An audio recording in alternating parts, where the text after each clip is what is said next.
ही वाडीला वांगी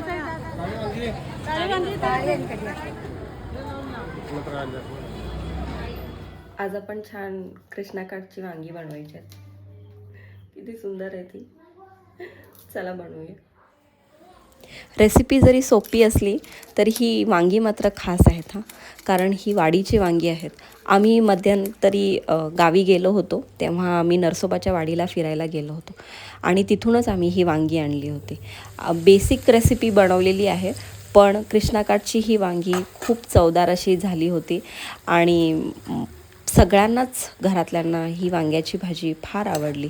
मला असं वाटतं की तुम्हालासुद्धा ही रेसिपी पाहून असं वाटलं असेल. तुम्ही जेव्हा कधी वाडीला जाल तेव्हा नक्की ही वांगी खरेदी करा. यामध्ये मी फक्त कांदा टोमॅटोमध्ये ही वांगी परतलेली आहेत, कारण भाजीची आपल्याला जर ओरिजिनल चव हवी असेल तर त्याच्यामध्ये मसाले न ॲड करता आपल्याला त्याची चव जी आहे ती एक्झिस्ट झाली पाहिजे. सुंदर अशी वांगी झाली होती.